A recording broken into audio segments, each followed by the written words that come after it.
Morning student. कैसे हैं आप सभी? बढ़िया हैं। ये तो टेंशन में लग रही है। बढ़िया है। चलो, तो आज एक नए टॉपिक के साथ में हैं और टॉपिक का नाम है प्राथमिक क्रियाएं, है ना। एक किसान है, अगर वो जंगल से कंदमूल फल इकट्ठा करता है, लकड़ी इकट्ठा करता है या कृषि करता है, मतलब कच्चा माल तैयार करता है, इकट्ठा करता है, तो वो कौन सी क्रियाओं में आता है? प्राथमिक क्रियाओं में। कोई विनिर्माण करते हैं तो वो द्वितीय क्रियाओं में आते हैं, ठीक है। सेवा सेक्टर है वो तृतीय क्रियाओं में आता है। इस तरीके से और बढ़ते जाते हैं आगे। तो हम आज बात करेंगे प्राथमिक क्रियाओं के बारे में। मैं आप लोगों को एक बात बताना चाहूंगा कि ये जो प्रश्न हैं ये राजस्थान स्कूल शिक्षा परिषद जयपुर द्वारा जो मॉडल पेपर आपके अभ्यास के लिए दिए गए हैं उनमें उत्तर नहीं है, तो उनके उत्तर सहित आप लोगों को अभ्यास कराने का प्रयास यहाँ पे किया जा रहा है। तो मुझे उम्मीद है कि आप लोग जो है हर दिन इन प्रश्नों का अभ्यास तो करें ही, साथ ही साथ अन्य जो प्रश्न हैं महत्वपूर्ण प्रश्न किताब के, उनका भी आप लोग क्या करेंगे? अभ्यास करेंगे। हमारी जो किताब है उसमें आवाज़ टाइप के क्वेश्चन है, फिल इन द ब्लैंक्स वाले क्वेश्चन है, एक एक लाइन वाले क्वेश्चन है, तो उन सभी को आप लोग तैयार करेंगे इनके साथ साथ में। तो आइए हम लोग जानकारी करते हैं। बेटा इसको बंद कर देना। देखिए, इसमें पहले हम लोग बात करेंगे छोटे छोटे प्रश्नों के बारे में, जिन्हें हम वस्तुनिष्ठ प्रश्न बोलते हैं। निम्न में से प्राथमिक क्रिया का उदाहरण नहीं है, ठीक है। तो आखेट मतलब शिकार करना, कृषि एग्रीकल्चर शब्द है इंग्लिश का, उसका हिंदी रूपांतरण है कृषि। दो शब्दों से मिलकर बना हुआ है, एगर प्लस कल्ट्रा। एगर का मतलब खेती या भूमि और कल्ट्रा का मतलब जुताई या बुवाई। तो कृषि हो गया। मत्स्य पालन यानी मछली पालन। तो ये जितने भी हैं सबके सब किसमें आते हैं? प्राथमिक क्रियाओं में। विनिर्माण है वो द्वितीय क्रिया है। कौन सी क्रिया है? द्वितीय क्रिया है। तो ये डिफरेंट हो गया। चलिए आगे बढ़ते हैं। निम्न में से कौन सी रोपण फसल नहीं है? तो कॉफी है, रबड़ है, गन्ना है, ये रोपी जाती है। कौन सी नहीं है? चावल को हम लोग ऐसे बो देंगे ना गेहूं की तरह। अगर ऑप्शन में गेहूं होता तो वो भी ये सी का डिफरेंट आंसर था, ठीक है। तो ये हो गया। आगे है, देखिए, रबर की कृषि किस कृषि की प्रमुख विशेषता है? रोपण कृषि की। समझ में आई ना बात? अगर आपको कंफ्यूजन हो रहा होगा कि साहब रोपण, गन्ना तो रोपा ही जाता है, आपको पता है। देखो, गन्ना भी रोपा जाता है, कॉफी भी रोपी जाती है और रबड़ भी रोपी जाती है, क्योंकि इस वाली से क्लियर हो गया। अगला है, स्थानांतरणशील कृषि को लदान कहा जाता है मलेशिया एवं इंडोनेशिया में। उसको तो कई बार आप लोग पढ़ चुके होंगे। निम्न में से कौन सी गहन निर्वाह कृषि की मुख्य फसल है? गेहूं, चावल, सरसों, बाजरा। तो गहन निर्वाह कृषि की मुख्य फसल कौन सी है? चावल। सहकारी कृषि को सबसे अधिक सफलता किस देश में मिली? ब्राजील, फ्रांस, इटली या डेनमार्क? डेनमार्क में। मतलब मैं यहाँ जो आप लोगों को तैयार करा रहा हूँ उसको घर पे रिवीजन तो कर रहे हो ना। 3 चैप्टर पूरे हो चुके हैं, तीनों में सारे कंप्लीट हैं, याद हैं। मैं फिर टेस्ट लूंगा आप लोगों का। जैसे ही ये पूरा होगा मैं आप लोगों के टेस्ट लूंगा, जिससे मुझे पता चलेगा आप लोग कितना कर पा रहे हैं अकॉर्डिंग टू बोर्ड पैटर्न, ठीक है। तो आप लोग तैयार करते रहे। हाँ, पेपर इन्हीं में से होगा, इसीलिए मैं देखूंगा। और जो बच्चा सबसे ज्यादा नंबर लेके आएगा उसको हम इस मंच के माध्यम से सम्मानित करेंगे और सर्टिफिकेट भी देंगे, शील्ड भी देंगे, है ना। और उस शील्ड में उसका फोटो भी लगा हुआ बच्चे का, और प्रिंसिपल मैडम से सम्मानित करवाऊंगा। तो देखते हैं पहला पुरस्कार कौन जीतता है। पर एक ही पुरस्कार है बस। कौन सा? पहला पुरस्कार, है ना। और फिर आप लोग बोर्ड में अच्छा परफॉर्म करोगे तो फिर आप लोगों को अगर नहीं पता हो तो मैं बता दूं, हमारे विद्यालय में मेरे पास में हमारे चतुर्थ श्रेणी कर्मचारी हैं राजकुमार जी, वो आए और मुझसे बोले कि सर आप लोग प्रिंसिपल मैडम सभी लोग मिलकर के बहुत सारे कार्यक्रम करते रहते हैं। जैसे अभी अनुपम सर ने भी बहुत अच्छा कार्यक्रम करवाया था। बच्चों के मोटिवेशन के लिए आप लोग जो है हर दिन शिक्षा में कुछ बेहतरी के लिए करते रहते हो। तो मैं भी कुछ करना चाहता हूँ। मैंने क्या करना चाहते हो कि सर मेरे 8-10 हज़ार रुपये का टारगेट है। जो टीचर सबसे अच्छा बच्चों को पढ़ा रहे हैं मैं उनको दिल से सम्मानित करना चाहता हूँ। उनके लिए कुछ अच्छा बेहतर जो है आयोजन करना चाहता हूँ और उन बच्चों को 1100 रुपये के पुरस्कार दूंगा जो क्लास टॉप करेंगे।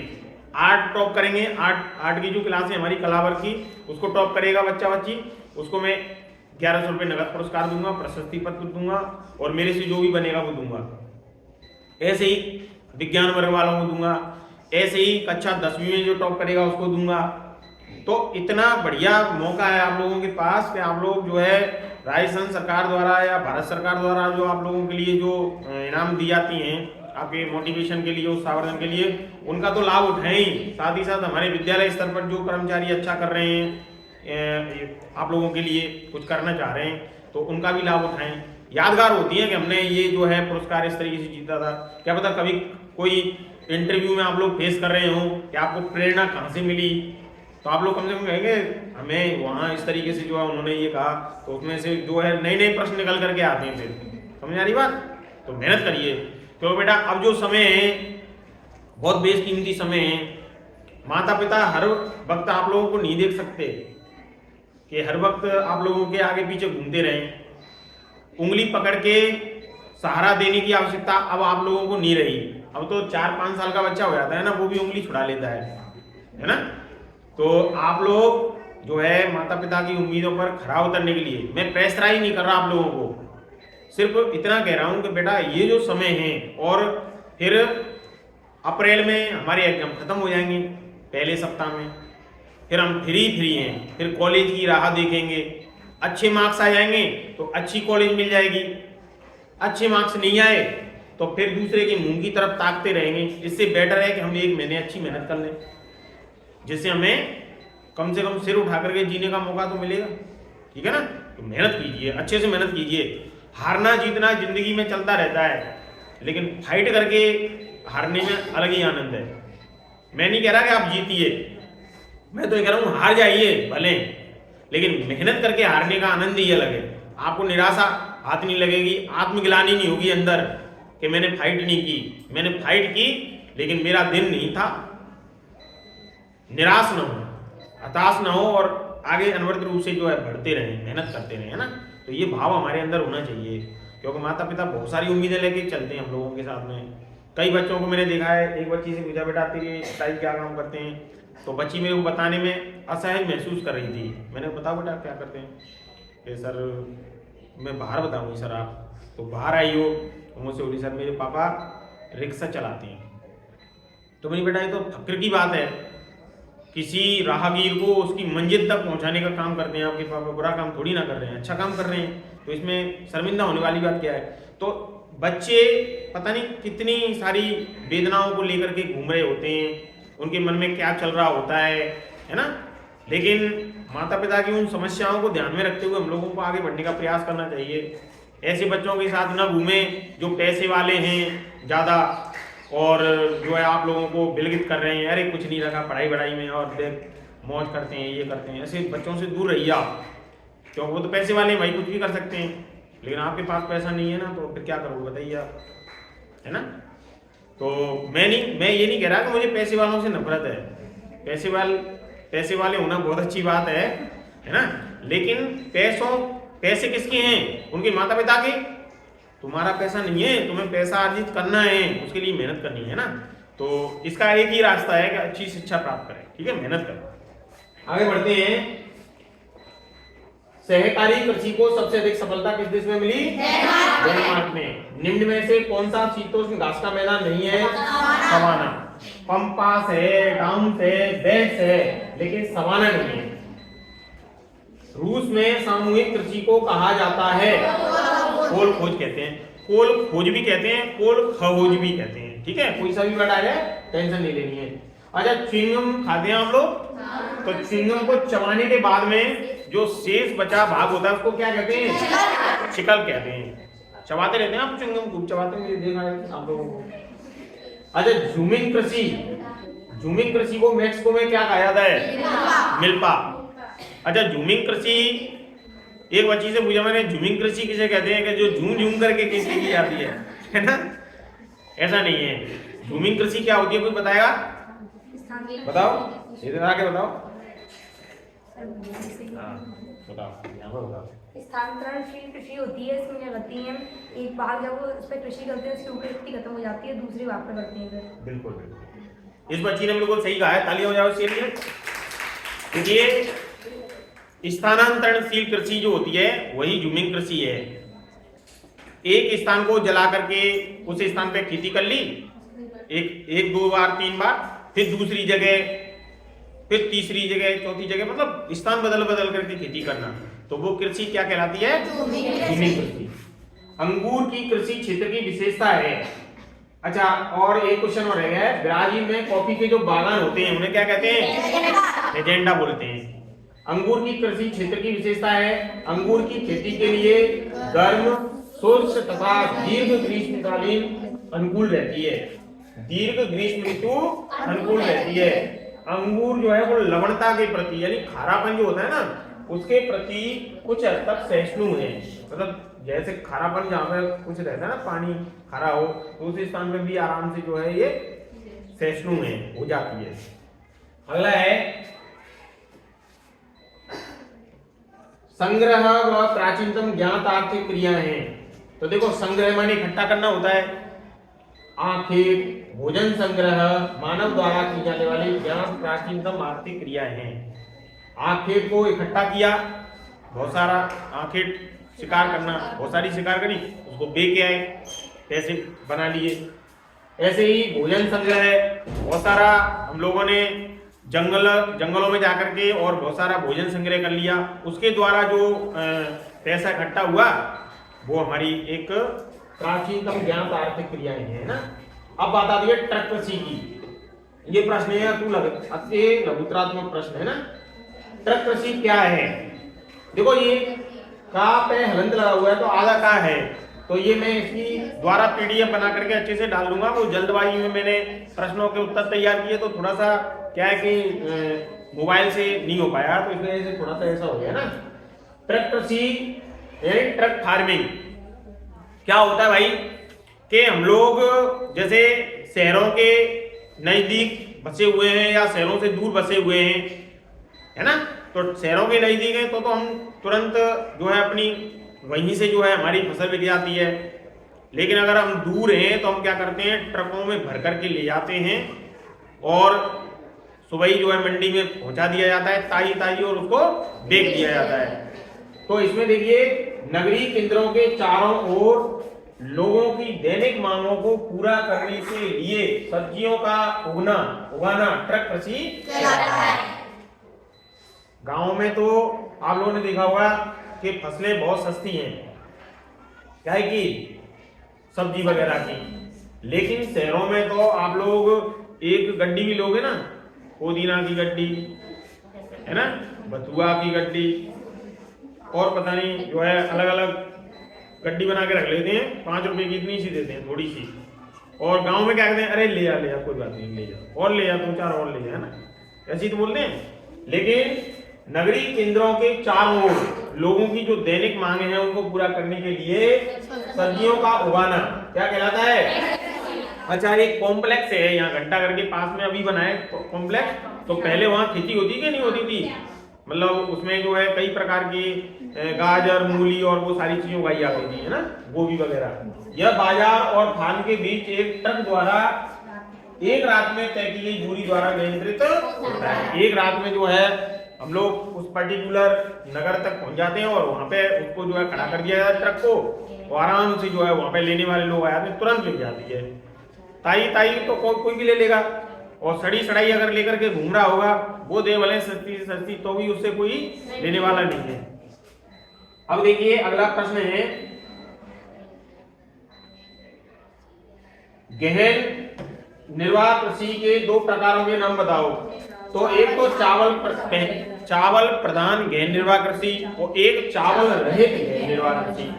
दोनों का नाम आराम से बहुत सरल है। देखो, चावल प्रधान गेहूं निर्भर कृषि और चावल रहित गेहूं निर्भर कृषि। क्लियर? सहकारी कृषि किसे कहते हैं? और देखो सहकारी मतलब निजी और सरकारी मिलाकर के क्या बनता है? सहकारी। तो सहकारी कृषि में जब कृषकों का एक समूह अपनी भूमि से अधिक लाभ कमाने के लिए स्वेच्छा से एक सहकारी संस्था बनाकर कृषि कार्य करता है, उसे सहकारी कृषि कहा जाता है। उसमें सरकार का भी सहयोग होता है, ठीक है ना। कई सारी सहकारी संस्थाएं होती हैं, स्वायत्त संस्थाएं होती हैं, इस तरीके से। भूमध्य सागरीय कृषि की विशेषताएं बताइए। तो देखिए रसदार खट्टे फलों की कृषि, रसदार खट्टे फलों की जो कृषि है वही क्या है? भूमध्य सागरीय क्षेत्र की प्रमुख विशेषता है, रसदार खट्टे फलों की कृषि, ठीक है। अब अगला तिब्बत एवं एंडी के पर्वतीय क्षेत्रों में कौन कौन से पशु पाले जाते हैं? तो याक और लामा, इन पशुओं का पालन किया। जैसे हमारे यहाँ पे भेड़ पाली जाती है, बकरी पाली जाती है, गाय पाली जाती है, भैंस पाली जाती है, ऐसे ही वहां पर याक और लामा पाले जाते हैं। याक भाई ये सीखे, याक माने जंगली बैल, है ना। तो उस तरीके की प्रजाति होती है ये।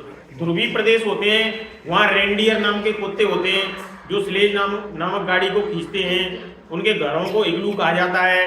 वह उसमें लेट करके घुसते हैं, बर्फ के घर बनाए जाते हैं, बर्फ की सिल्लियों के, और उसमें वो लेट करके घुसते हैं। चर्बी का दिया जलाया जाता है, ऐसा उनका जीवन यापन होता है। और कच्चा मांस खाने वाला व्यक्ति होता है, उसको क्या बोलते हैं? एक्सकिमो बोलते हैं, कच्चा मांस खाने वाला व्यक्ति।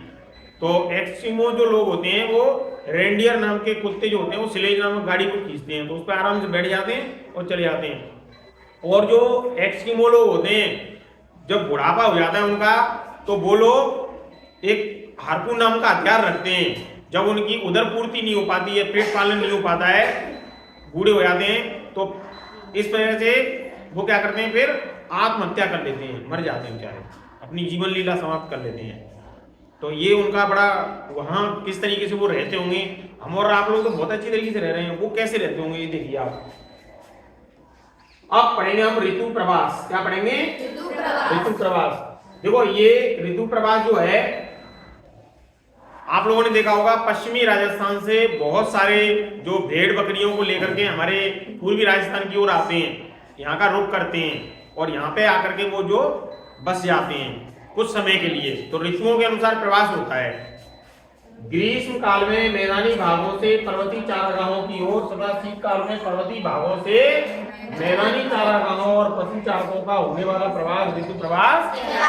तो अगर आपने इतना भी लिख दिया कि पशु चारकों का होने वाला प्रवास ऋतु प्रवास कहलाता है, ग्रीष्म काल में या शीतकाल में, तो भी चल जाएगा। एक तो मैदानी भागों से पर्वतीय और एक पर्वतीय भागों से मैदानी चारागाहों, दो ही याद करने आप लोगों को। अब देखिए आगे, आर्थिक क्रियाओं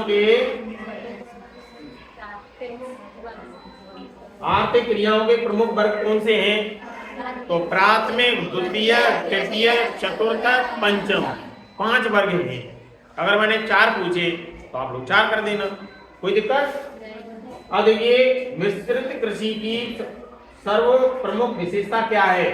तो मिश्रित कृषि में कृषि फसलों के उत्पादन तथा पशुपालन दोनों को समान महत्व दिया जाता है।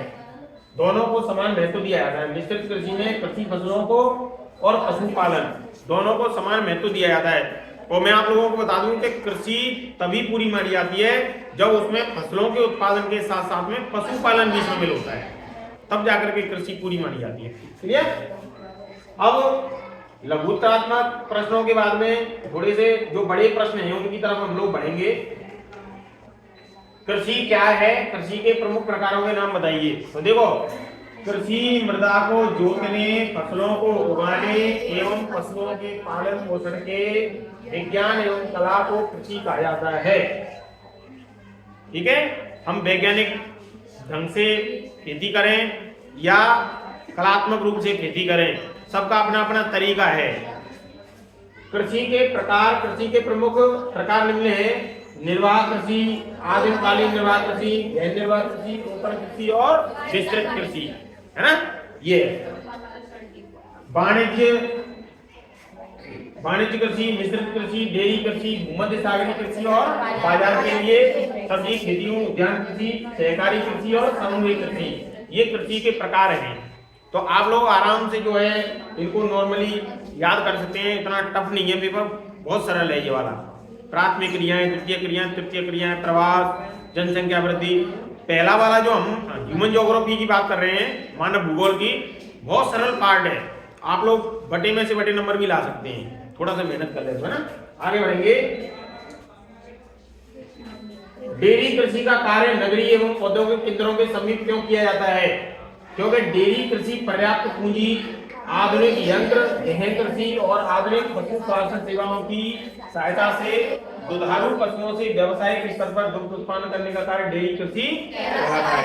द्वारा समझे, डेयरी कृषि पर्याप्त पूंजी, आधुनिक यंत्र, गहन कृषि, आधुनिक पशु स्वास्थ्य सेवाओं की सहायता से दुधारू पशुओं से व्यावसायिक स्तर पर दुग्ध उत्पादन करने का कार्य डेयरी कृषि कहलाता है।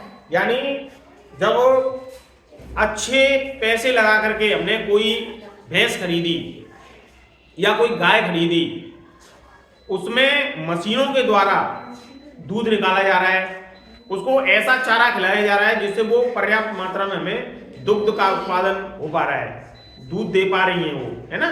तो इस प्रकार की जो उत्पादन करने का कार्य वो डेयरी कृषि कहलाता है। डेयरी कृषि का कार्य नगरीय एवं औद्योगिक क्षेत्रों के समीप इसलिए किया जाता है क्योंकि ये क्षेत्र ताजा दूध एवं अन्य डेयरी उत्पादों के अच्छे बाजार होते हैं, जैसे पनीर है ना, मावा है, तो ये शुद्ध मतलब जो दूध है, तुरंत ही ताजा दूध है, वो मिलता है। डेयरी कृषि उत्तरी पश्चिमी यूरोप में, इनका उदाहरण जरूर याद रखना, उत्तरी पश्चिमी यूरोप जो यूरोपियन कंट्रीज है, कनाडा, न्यूजीलैंड, इसके अलावा दक्षिणी पूर्वी ऑस्ट्रेलिया और तस्मानिया में प्रमुख रूप से किया जाता है। क्लियर? कौन कौन सी जगह पे? दक्षिणी पूर्वी ऑस्ट्रेलिया, तस्मानिया और इसके अलावा कनाडा, पश्चिमी यूरोप और न्यूजीलैंड। अब देखिए, रोपण कृषि की किन्हीं दो प्रमुख विशेषताओं और 4 फसलों के नाम लिखिए। तो रोपण कृषि के अंतर्गत बड़े बागानों में केवल एक ही फसल उगाई जाती है। यद्यपि रोपण कृषि के क्षेत्रों की उष्ण और आर्द्र जलवायु में चाय है, कहवा, रबर, नारियल, कोको, केला, है ना, आदि फसलों के लिए अनुकूल होती है, तथापि उनकी कृषि एक ही बाग में नहीं की जाती, अलग अलग बाग में की जाती है। यह एक महत्वपूर्ण विशेषता है जो रोपण कृषि को जीवन निर्वाह कृषि से अलग करती है। जीवन निर्वाह कृषि में तो हम लोग क्या करते हैं कि जीवन का निर्वाह ही तो करना है, लेकिन रोपण कृषि होती है वो आर्थिक रूप से हम लोगों को समृद्ध बनाती है। ठीक है, आगे बढ़ेंगे। खनन क्या है? खनन पृथ्वी से वाणिज्यिक दृष्टि से बहुमूल्य खनिजों की प्राप्ति से जुड़ी आर्थिक क्रिया को खनन कहते हैं। जो जमीन से खोद करके जो खनिज निकाले जाते हैं वो खनिज कहलाते हैं। कोई भी तत्व पदार्थ या वस्तुएं जो जमीन से खोद करके निकाली जाती हैं, है ना, वो खनिज कहलाती हैं। खनन से खनिजों को खनिज अयस्क के रूप में प्राप्त किया जाता है, अयस्क के रूप में प्राप्त किया जाता है। जैसे लोहा है तो मैग्नेटाइट, हेमाटाइट, लेमोनाइट, साइडेराइट, अलग अलग लोहे अयस्क के प्रकार हैं, है ना, एकदम पर्याप्त मात्रा में नहीं निकलता है ये।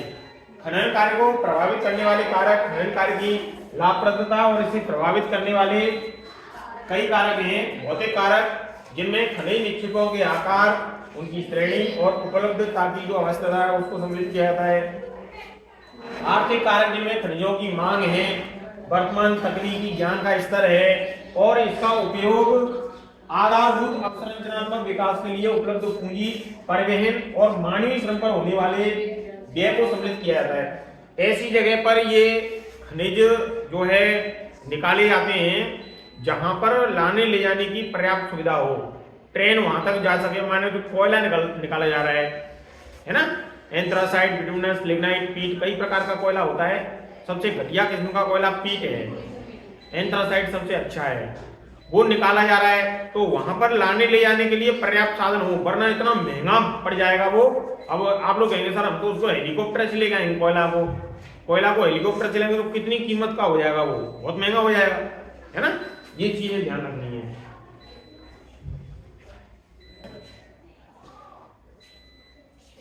आर्थिक कारक के बाद में अब पढ़ेंगे प्राथमिक क्रियाएं कौन कौन सी हैं, ये पर्यावरण पर क्यों निर्भर होती हैं। तो देखिए आंखें, भोजन संग्रह, पशुचारण, मछली पकड़ना, वनों से लकड़ी काटना, कृषि कार्य करना एवं खनन कार्य आदि प्राथमिक क्रियाएं हैं। बहुत सरल है। प्राथमिक क्रियाएं प्रत्यक्ष रूप से पर्यावरण पर निर्भर होती हैं। खनन कार्य जो होते हैं उनसे पॉल्यूशन बढ़ता है, क्योंकि डायनामाइट जैसी चीजें उनसे उनको जमीन को फाड़ा जाता है ना, और धुआं निकलता है बहुत ज्यादा, मिट्टी, डस्ट वगैरह, तो इससे पॉल्यूशन बढ़ता है। क्योंकि ये पृथ्वी के संसाधन जैसे भूमि, जल, वनस्पति, भवन निर्माण सामग्री, खनिजों एवं जीवों के उपयोग से संबंधित होती हैं। आप लोगों ने कल पढ़ा था सतत पोषणीयता, पढ़ा कि नहीं पढ़ा? तो उसमें हमें हमारी जो भावी पीढ़ियां हैं उनका भी ध्यान रखना पड़ेगा कि भाई हमारी भावी पीढ़ियां हैं वो इन संसाधनों से वंचित ना रहे, उनके लिए कहीं कमी ना पड़ जाए। अब पढ़ेंगे चलवासी पशुचारण, बहुत शानदार है ये पाठ। देखिए चलवासी पशुचारण जो है इससे क्या से है, इसमें मूल आवश्यकताओं की पूर्ति कैसे की जाती है। तो चलवासी पशुचारण का आशय लोगों के जीवन के ढंग जिन्हें उन्हें पशुओं उनकी अर्थव्यवस्था के आधार के लिए चारागाहों की तलाश में बार बार एक स्थान से दूसरे स्थान पर जाना पड़ता है। चलवासी से ही पता चल रहा है कि इसमें चलता रहो, चलते रहो एक स्थान से दूसरे स्थान पे। जैसे गाड़ियां लोहार हैं, चारण जाती है, ये लोग रमता जोगी बहता पानी की तरह चलते रहते हैं ना। अर्थव्यवस्था के आधार के लिए चारागाहों की तलाश में बार बार एक स्थान से दूसरे स्थान पर अपने निवास को स्थानांतरित करना पड़ता है, चलवासी पशुचारण कहलाता है। चलवासी पशुचारक अपने भोजन, वस्त्र, शरण और औजार एवं यातायात के लिए पशुओं पर निर्भर रहते हैं। वे अपने पालतू पशुओं के साथ साथ अपनी जो है पानी और चारागाहों की उपलब्धता की तलाश में एक स्थान से दूसरे स्थान तक घूमते रहते हैं तथा इनसे ही अपनी आवश्यकताओं की पूर्ति करते हैं। और एक दो प्रश्न जो है बड़े बड़े प्रश्न हैं दीर्घ उत्तर वाले, इसमें मिश्रित कृषि की विशेषताएं बताइए, किन किन क्षेत्रों में की जाती है। तो देखो विस्तृत कृषि जब फसलों की कृषि के साथ साथ पशुपालन आदि सहायक कार्य भी किए जाते हैं तो उसे क्या कहते हैं, मिठात कृषि के नाम से भी जाना जाता है। मिश्रित कृषि को मिठात कृषि भी कहते हैं। मिश्रित कृषि में खाद्यान्न व चारा फसलों के साथ साथ पशुपालन भी किया। देखो फसलें होती हैं, कुछ चारा फसलें होती हैं, जैसे हमारे यहाँ पे होता है ढेंचा, एक होता है पटसन, सन सन सन सन की आवाज आती है, तुम घुस गए ना उसमें, बड़े बड़े डंठे से खड़े रहते हैं ऐसे, और कोई अंदर घुस गया उसमें तो जैसे तुम लोग थोड़ा बहुत उससे टकराएंगे तो उसमें सन सन सन सन सन सन ऐसी आवाज आएगी। कोई लड़की गांव की है क्या? कोई नहीं है गांव का, मैं ही हूँ अकेला, मैंने ही देखा है ना मैंने देखा, टेंशन मत लो, मैं झूठी नहीं बोल रहा, सही कह रहा। देखिए आगे है पशुपालन भी किया जाता है। पशुओं में मवेशी, कैटल बोलते हैं ना, कैटल गाय बैल मवेशी, वो वाला मवेशी, भेड़, सुअर, कुक्कुट आदि पाले जाते हैं जिनके लिए चारा फसलें उगाई जाती हैं। इस कृषि में गेहूं, चराई, मक्का, जई, कंदमूल है ना, चारे की फसलें उगाई जाती हैं।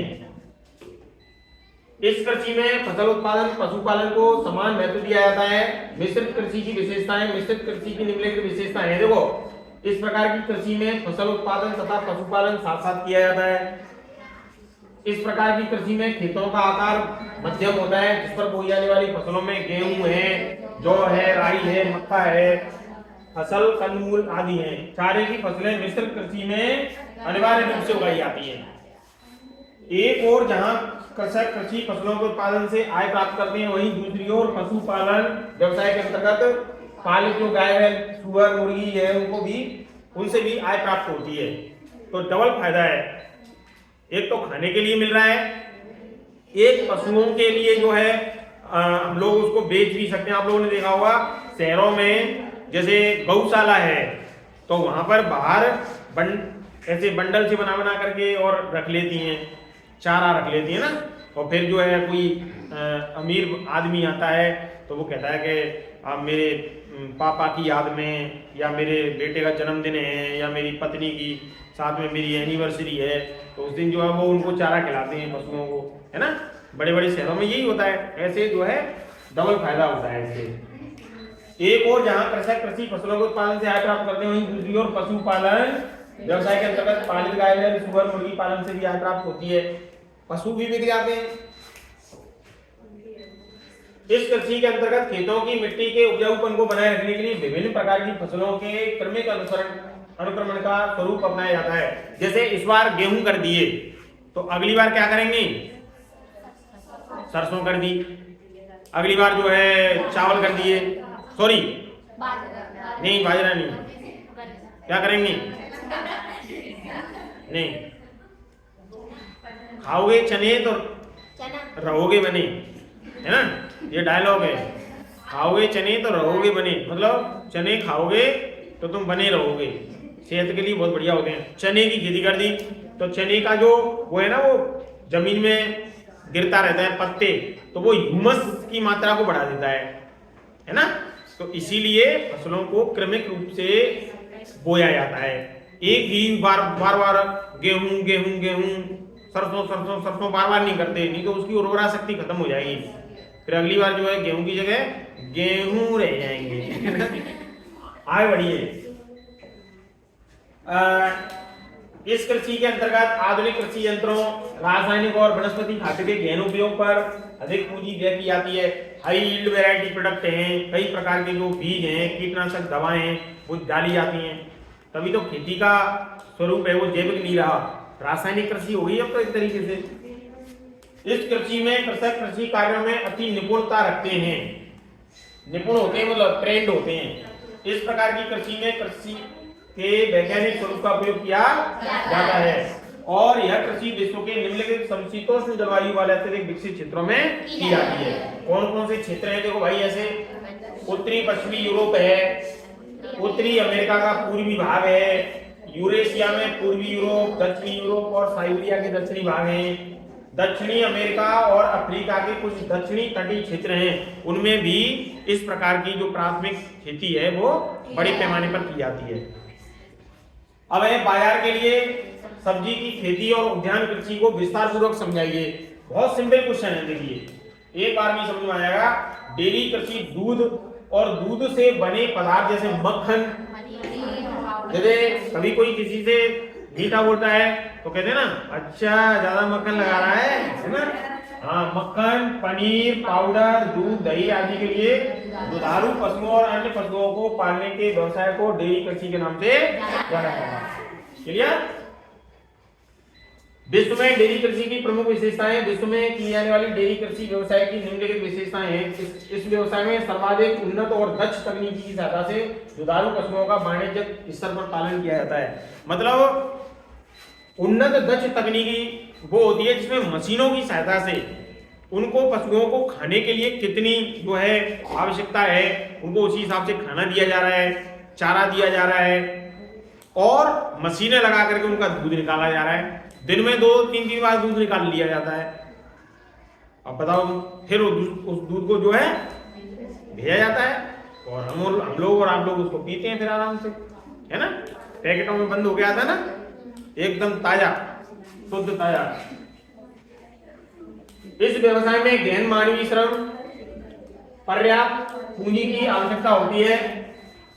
पालित पशुओं के आवास, चारा भंडारण, दुग्ध उत्पादन में प्रयोग केंद्रों पर पर्याप्त पूंजी व्यय की जाती है, आवश्यकता पड़ती है।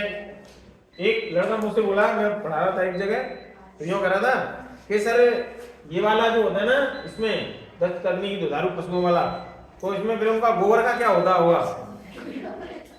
वो गोबर तो वहीं करते रहते होंगे। मैंने कहा गोबर को तुरंत ही तो मतलब नहीं संभव है कि मतलब एकदम दलिया लेके खड़ा हो तुरंत ही हो, आदमी रहे के पीछे जैसे ही गोबर करे तुरंत उसको अटैच कर लो, है ऐसा नहीं होता है। गोबर कर दिया तो उसको साफ करने की व्यवस्था रहती है। ऐसे नहीं है कि वो डलिया सी रह के जमीन खड़ा हो तैयार कि वो करे और वो तुरंत ही ले लेना। हाँ, होटलों में तो ऐसा ही होता है ना भाई, तुरंत गंदगी, जैसे बैठे टेबल पे खाना खाया तुरंत ही साफ कर दिया जाता है, तो ऐसे ही बेटा वहां पे होता है। समझ में आ रही बात? ये है पालित पशुओं के पालन दुग्ध उत्पादन के लिए वर्ष पर्यंत मानवीय श्रम की, पशुओं के स्वास्थ्य की, प्रजनन और पशु चिकित्सा पर पर्याप्त ध्यान दिया जाता है। उन पशुओं के लिए चिकित्सक भी लगाए जाते हैं, उनको देखा जाता है कि इन पशुओं को किसी प्रकार का रोग तो नहीं है, उनकी समय समय पर जो है जांच की जाती है। लाली ध्यान से सुन लो, पेपर में ध्यान रह जाएगा तो लिख दोगी फिर तुम, और नहीं तो फिर किसी का कुछ लिखोगी उल्टा सीधा है। तो थोड़ा मंथन करेंगे तो 25-30% तो यहीं पे हो जाएगा याद, थोड़ा सा घर पे पढ़ लेंगे तो 60% हो जाएगा, और एक बार और पढ़ लेंगे तो, और फिर एक बार और पढ़ लिया तो पूरे 100% हो जाएगा ना। अब देखिए डेयरी कृषि का व्यवसाय नगरीय और औद्योगिक क्षेत्रों के समीपवर्ती भागों में किया जाता है। डेयरी कृषि से प्राप्त ताजा दूध और अन्य